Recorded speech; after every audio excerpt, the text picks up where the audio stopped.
नमस्कार, जय भवानी दोस्तों। स्वागत है आपका फिर से आपके अपने YouTube चैनल एम्बिशन क्लासेस 2019 में। तो दोस्तों, जैसा कि हम अलग अलग टॉपिक्स पर डिस्कस कर रहे हैं, अलग अलग टॉपिक लेके आ रहे हैं, तो दोस्तों आज भी हम एक नया टॉपिक लेके आए हैं जिसका नाम होगा इथेनोइक एसिड। इथेनोइक एसिड, और ये क्लास रहने वाला है 10th से। इथेनोइक एसिड, तो आज हम इसकी प्रॉपर्टीज, फिजिकल एंड केमिकल और यूजेस के बारे में हम इसके पढ़ने वाले हैं, और इथेनोइक एसिड की डेफिनेशन के बारे में पढ़ने वाले हैं। तो दोस्तों, आपकी तरफ से इतना अच्छा रेस्पॉन्स नहीं मिल रहा है, आप लोग सब्सक्राइब भी नहीं कर रहे हैं और शेयर अपने दोस्तों में भी नहीं कर रहे हैं। तो प्लीज़ दोस्तों, ऐसे कैसे काम चलेगा, तो प्लीज़ हमें सपोर्ट कीजिए, जिससे हमारा मनोबल भी बढ़ा रहे और हमारा मन करे और ज़्यादा वीडियोज़ बनाने का। तो दोस्तों स्टार्ट करते हैं बिना देर किए। स्टार्ट करते हैं हम आज का टॉपिक इथेनोइक एसिड का। तो एक्चुअली इथेनोइक एसिड क्या होती है? What do you mean by ethanoic acid?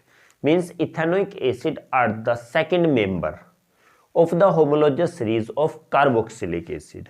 Is it clear? तो क्या बात अगर हम लिखते हैं तो व्हाट इथेनोइक एसिड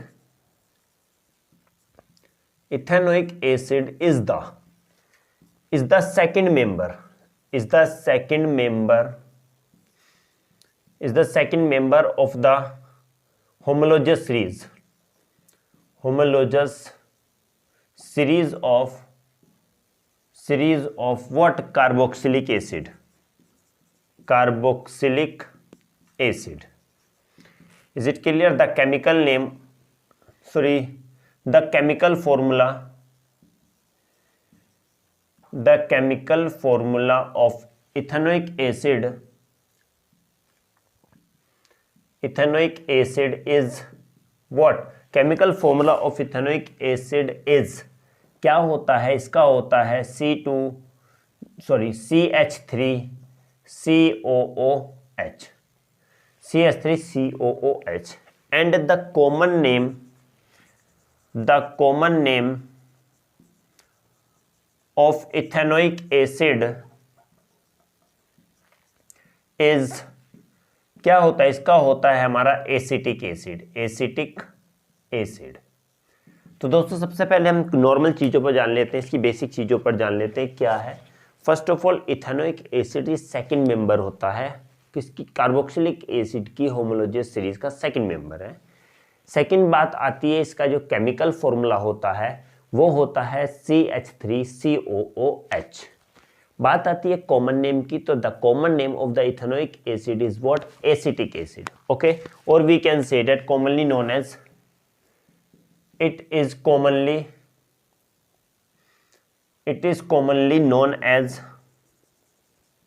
विनेगर। क्या कहा जाता है इसको? कॉमन विनेगर कहा जाता है, हिंदी में बोलते हैं सिरका। ओके, इसको क्या बोलते हैं? विनेगर ही। किसका? कौन है ये? इथेनोइक एसिड है। तो first of all we will discuss on the what the second part is the physical properties.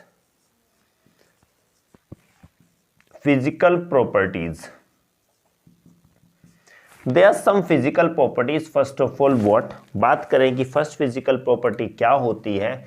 It is a colorless liquid having a sour taste, SOUR, sour taste भी बोल सकते हैं, टेस्ट से sour taste, and have a smell of vinegar। इसमें vinegar की smell आती है ethanoic acid में, क्योंकि ये वही इथेनोइक एसिड विनेगर ही होता है। First of all, it is a colourless liquid having a sour taste, sour taste होता है, खट्टा टेस्ट होता है, and have a smell of what? Vinegar. B's point is what? The boiling point of ethanoic acid is what होगा? इसका होगा 391 kelvin. Okay, this is the what? Boiling point of ethanoic acid. The boiling point of ethanoic acid is 391 kelvin. तो दोस्तों बात आती है third point की इसकी। It is miscible in water. It is miscible in water, और ये पानी में भी मिसिबल है, घुल जाता है। फोर्थ बात आती है, लास्ट इसकी आती है physical property, on cooling it forms a colorless solid. It forms a colorless solid. Is it clear? That is why it is also known as glacial ethanoic acid. तो दोस्तों ये कुछ इसकी प्रॉपर्टीज थी. फर्स्ट ऑफ ऑल हम starting से बात करते हैं क्या होती है. इथेनोइक एसिड सेकंड मेंबर होता है कार्बोक्सिलिक एसिड की होमोलॉजियस सीरीज का सेकंड मेंबर होता है.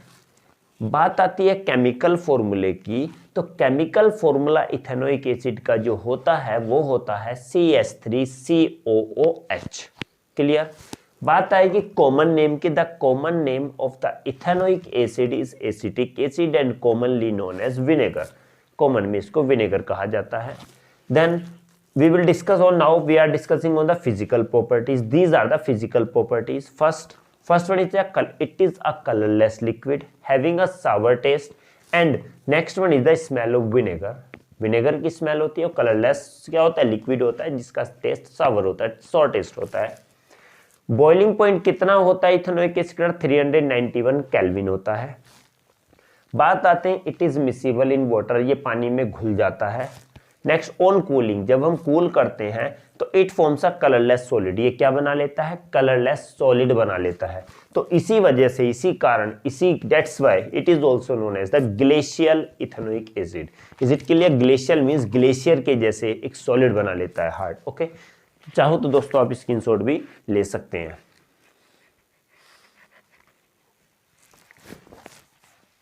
ओके दोस्तों, बात करेंगे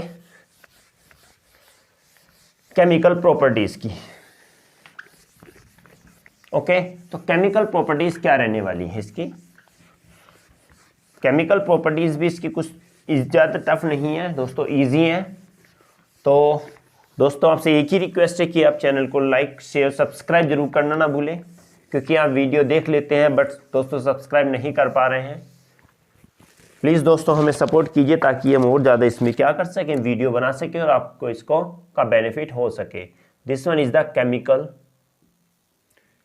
chemical properties of ethanoic acid. First one is what? It is acidic in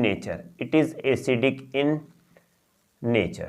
second, first of all this one is the acidic in nature. Nature कैसा होता है इसका? एसिडिक होता है. B is what? It reacts with sodium carbonate और sodium hydrogen carbonate.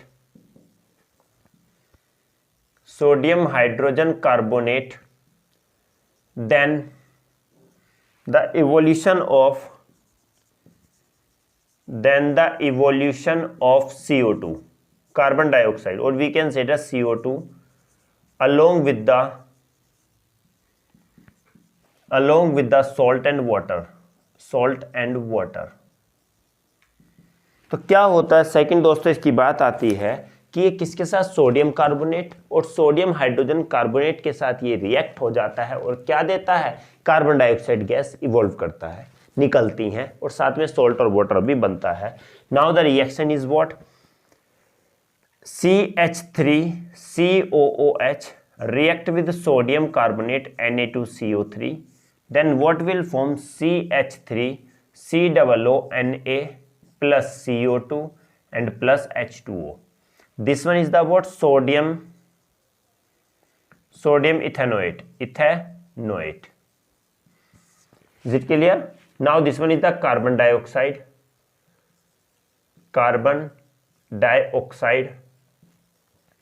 Second equation is CH3COOH react with NaHCO3. This one is the sodium hydrogen carbonate. Then again what will form? CH3COONA and plus CO2 and plus H2O. So you have to balance. You can also balance this equation 2, then 2, then again what? C single, C single, CH3, C double O, CH3, C double O, CO2, this one balanced. Okay, so this one also balanced.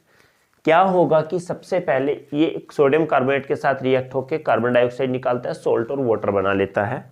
Second condition also same as this one.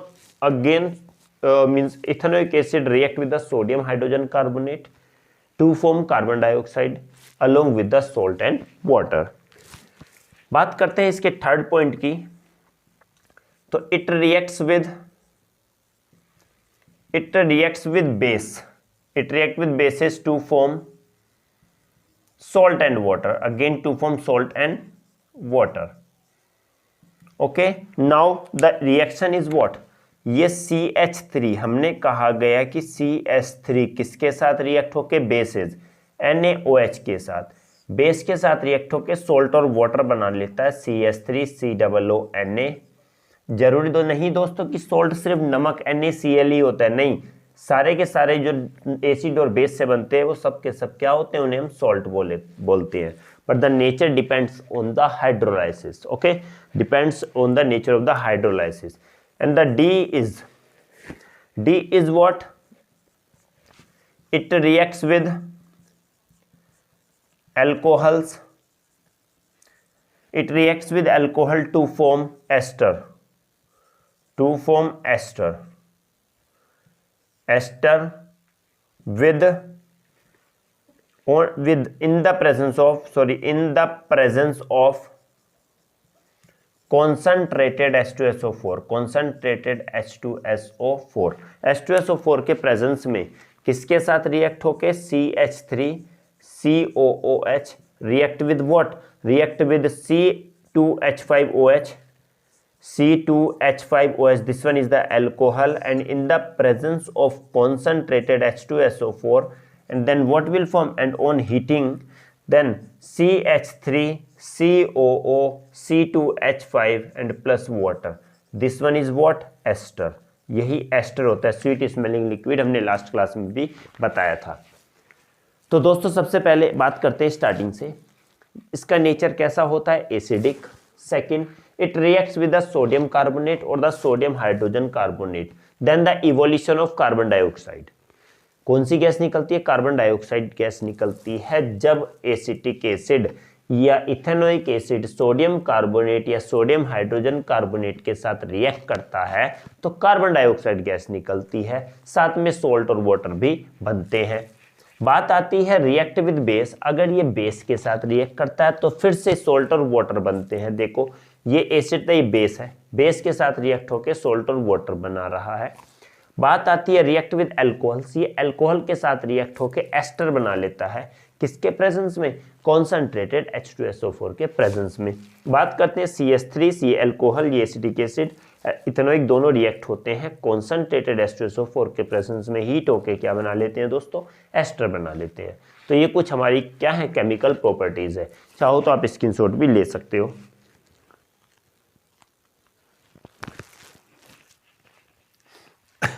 Okay दोस्तों, अब बात करेंगे इसके uses की. अब इसके क्या uses देखेंगे, यूजेस इसके क्या क्या होते हैं. ओके,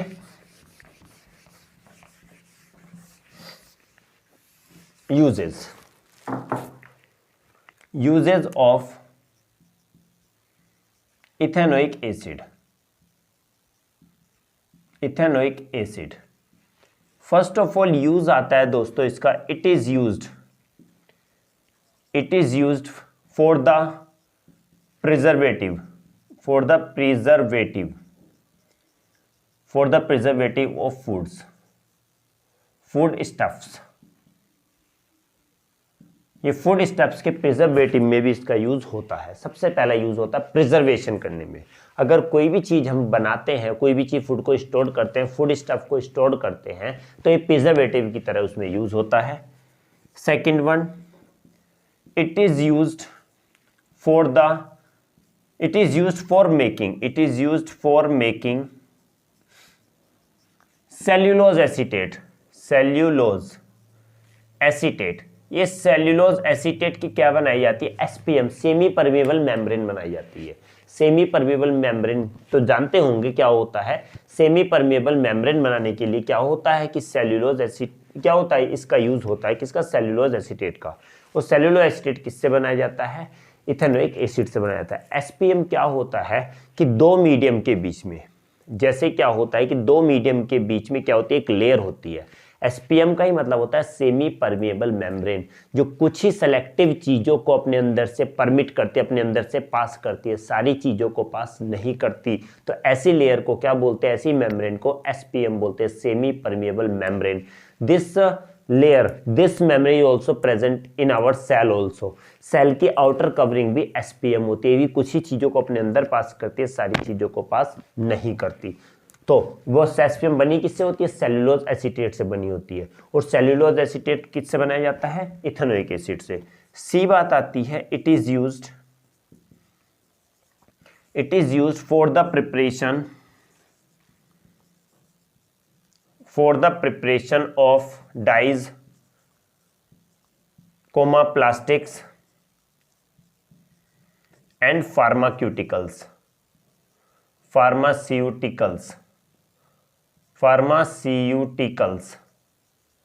ठीक है, मेडिकल लाइन में इसका यूज होता है, ठीक है नहीं, प्लास्टिक्स बनाने में इसका यूज होता है और डाइज वगैरह बनाने में भी इसका यूज होता है। डी आता है, it is used to coagulate. It is used to coagulate rubber from latex।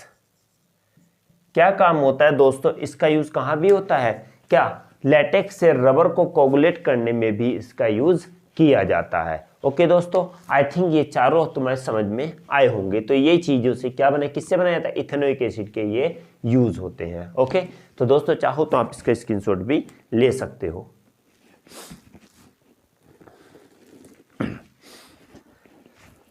Okay दोस्तों, आज का टॉपिक बस हमारा इतना ही था। अब मिलेंगे अपने एक नए टॉपिक के साथ एक नई क्लास में।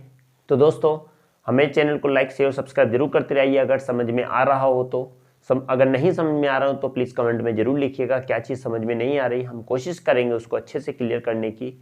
तो दोस्तों मिलते हैं अगली क्लास में एक नए टॉपिक के साथ, एक नई एनर्जी के साथ। तब तक के लिए दोस्तों जय हिंद।